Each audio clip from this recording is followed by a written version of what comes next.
Hi there, I'm Martino, and in this video I'm going to relive my adventures in Naples and let you know if it's worth a visit for a footy trip. Let's do this. Whilst being treated to a VIP experience at Stamford Bridge watching Leeds United with the Meadows Bros, I became acquainted with my now friend Chris. As with all trips, a WhatsApp group was created, and in the following months various destinations were discussed in the "wouldn't that be a great place for a footy trip" conversation. But one that popped up time and time again was Napoli.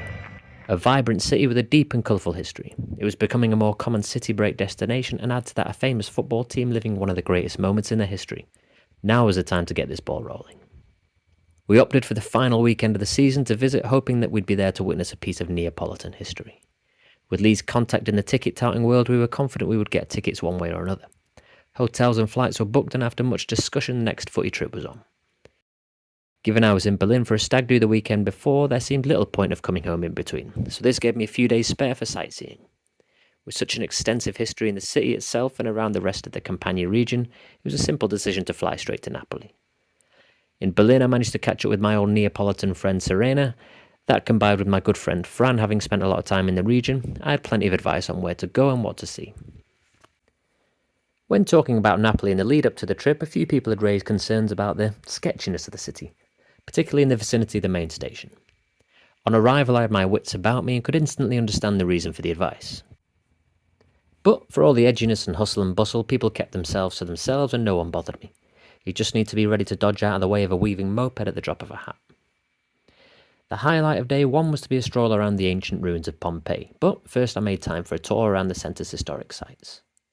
Walking tours are always a perfect way to get a city break going. As well as fascinating facts about the history, they're also an opportunity to meet fellow tourists if your mood suits. The tour began at the impressive Castel Nuovo, first built in 1279, a residence for the many a ruling monarch over the centuries.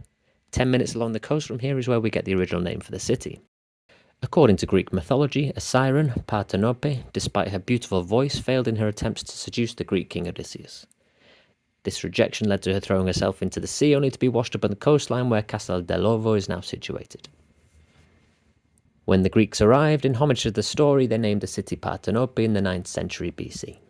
To this day, I Parthenope is still the nickname given to the football team.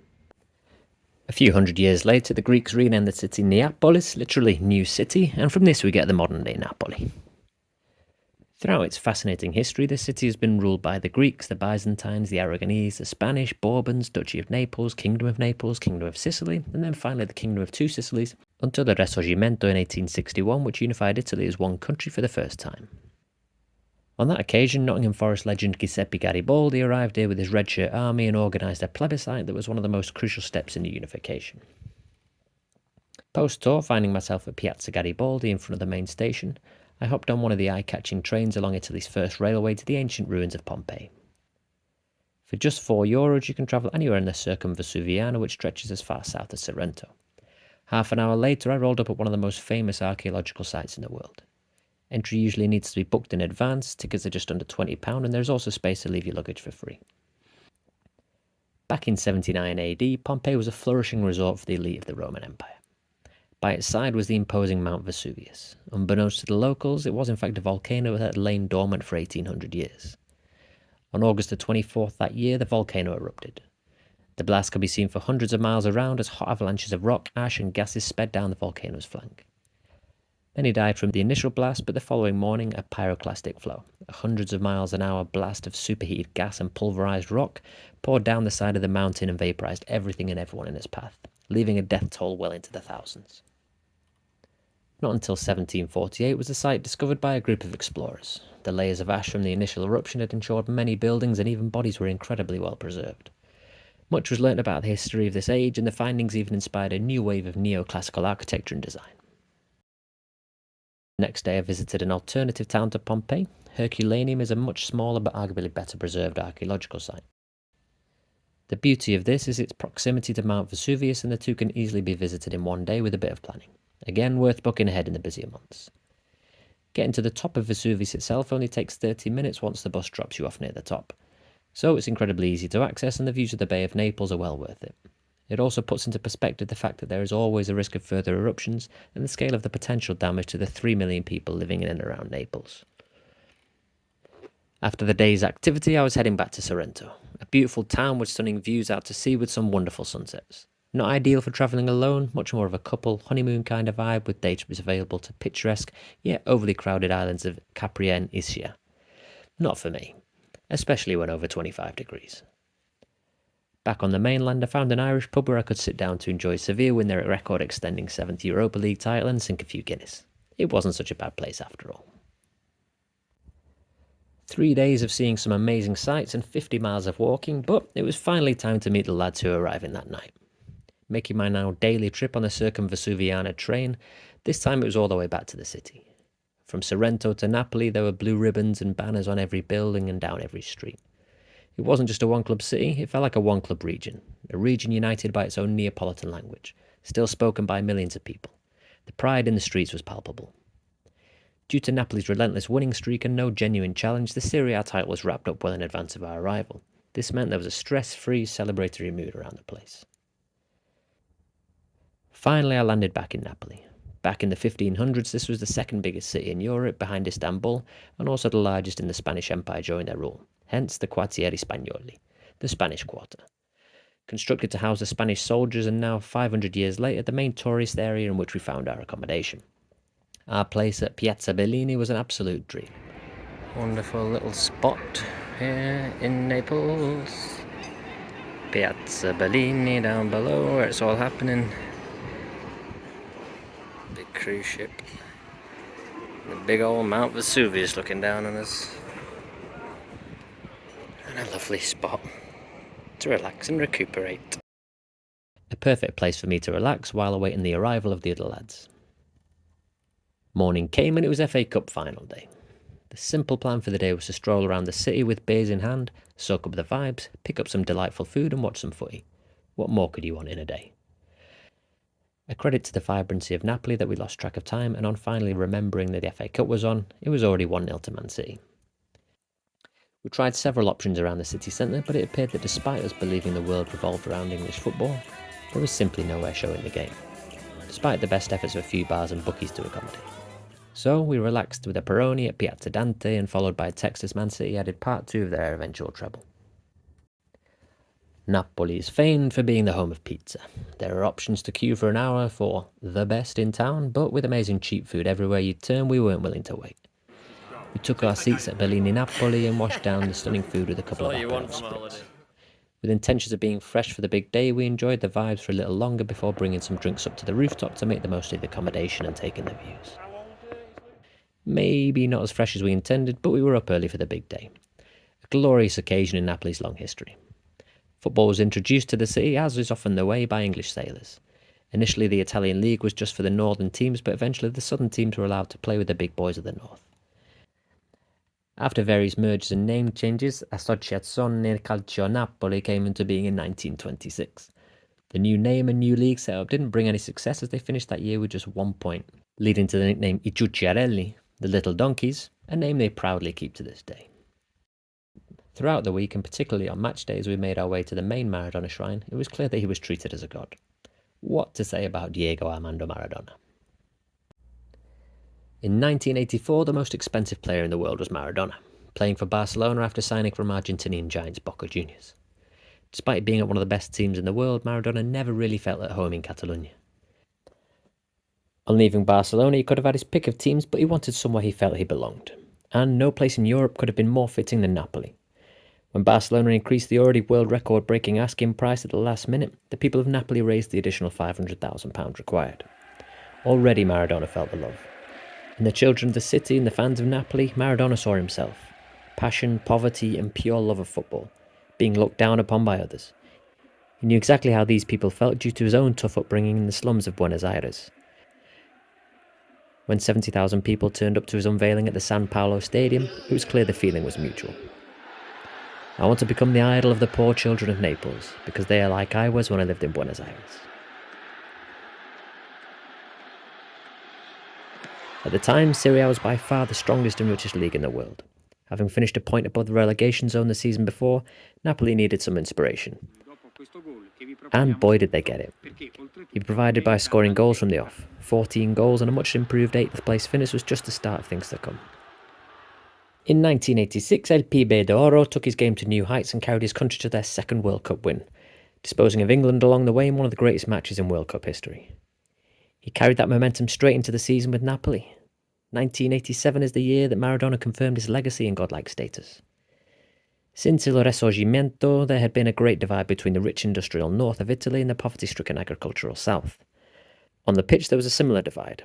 Racism towards the south was prevalent, and the teams of Turin and Milan alone had won a combined 51 titles. And in the south of the country, 0. What greater inspiration for the best player in the world? The animosity only made him stronger. In the space of 3 seasons, Maradona had inspired Napoli from near relegation to the pinnacle of Italian football. The streets of Napoli fell silent as everyone gathered around a TV to witness the first team of southern Italy to earn that title in the 57-year history of Serie A. Not only that, but they completed the double after dominating Atalanta in the Coppa Italia final. A success that was celebrated for months on end in Napoli and one Maradona himself considered more meaningful than the World Cup win. For me, this title means a lot more than winning the World Cup, El Pibe said at full time. I won a Youth World Cup in Tokyo and I won the World Cup in Mexico last year, but on both occasions I was alone. I had no friends with me. Here, all my family, the city of Naples, are with me because I consider myself a son of Naples.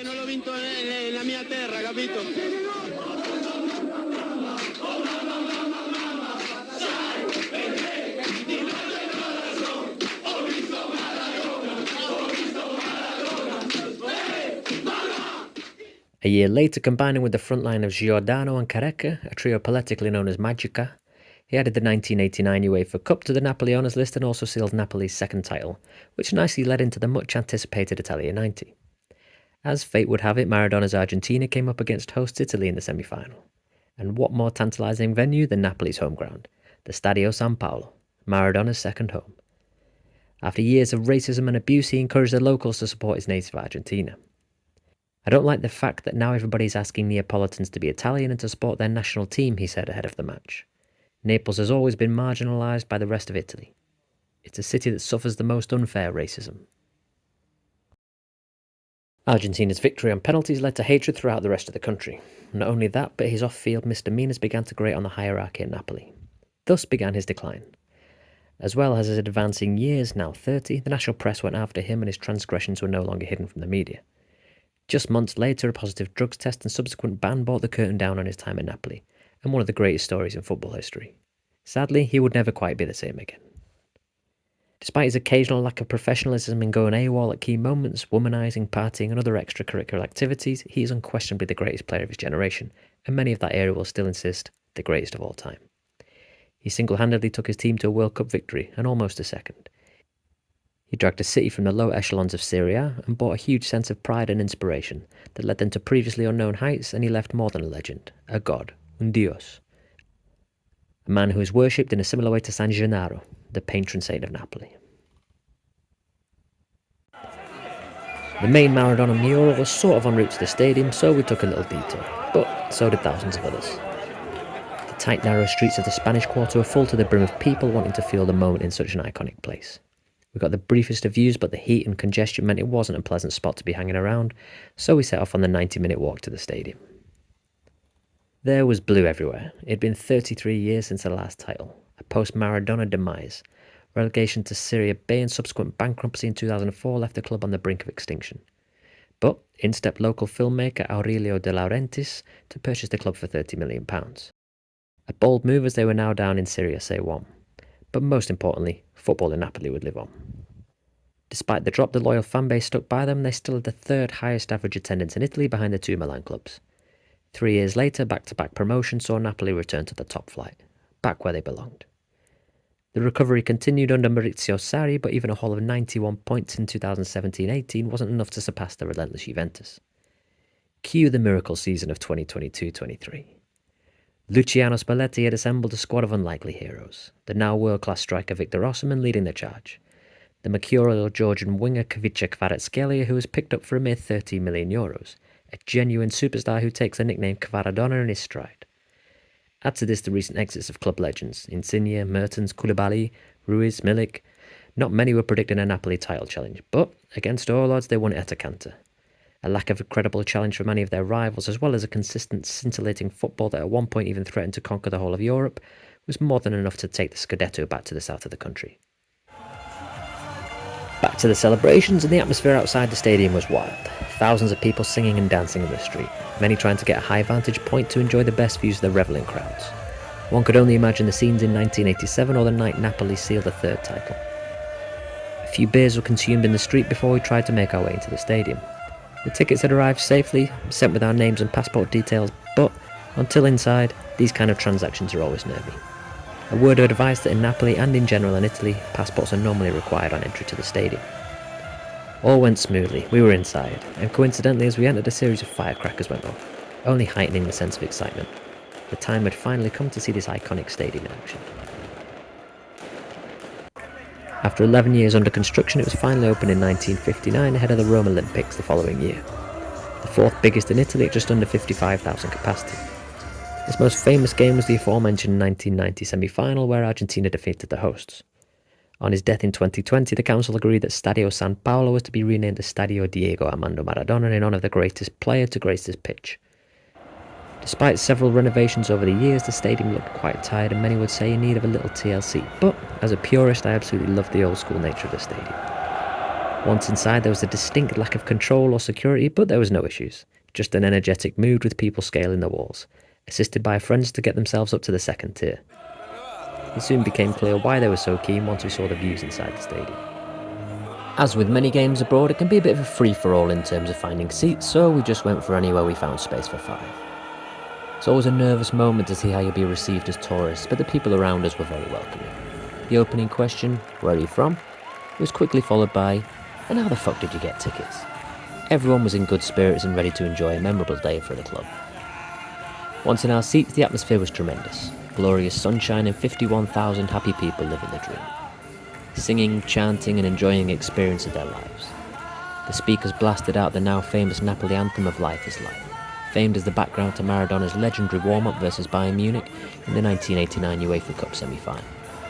In homage to that great moment, the camera captured the modern-day Neapolitan hero Victor Osimhen as he carried out his nonchalant walk.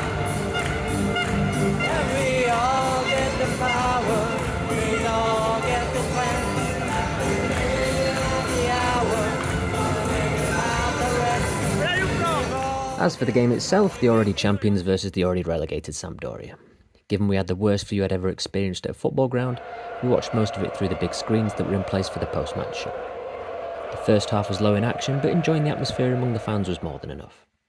The kiosk selling packs of beer maintained the raw, authentic feel to the place and kept us well-oiled as the game progressed. In an emotional twist, the 52nd minute withdrawal of Sampdoria striker Fabio Quagliarella spelled the end of a fantastic career. One of the great modern-day players to hail from the Campania region. He came to play for Napoli after making his name elsewhere in Serie A, and the fans were ecstatic to welcome their homecoming hero. Sadly, after just one season, he was the victim of stalking, blackmail and manipulation. Encouraged to keep it quiet by his closest confidant, he was driven out of Napoli, ending up at huge rivals Juventus of all places. Understandably, he was vilified by the fans and they didn't hesitate to let him know every time he returned. Eventually, one of the most heartbreaking stories of Italian football was made public when it was revealed that the close confidant had actually been the architect behind the campaign of abuse. Once all was known, he was once again respected by the Partenope. For him to finish his career in tears to a standing ovation at his home stadium was a fitting end for a man with 182 Serie A goals. As the second half wore on, Osimhen was taken out whilst through on goal and duly converted the resulting spot kick. Napoli continued to dominate, and 5 minutes before the end, appropriately an Argentinian, Giovanni Simeone, thundered home a magnificent strike from 30 yards out.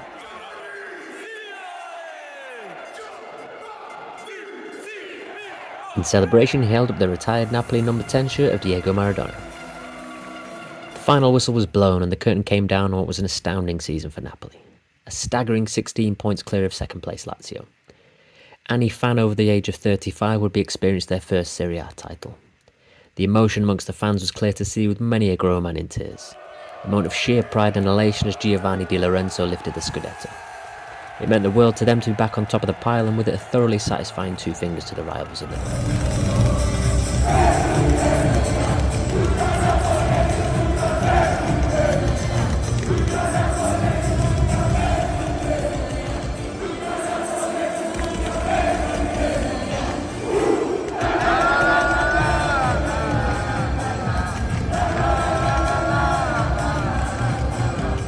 Post-match we enjoyed a concert of the greats of Neapolitan music.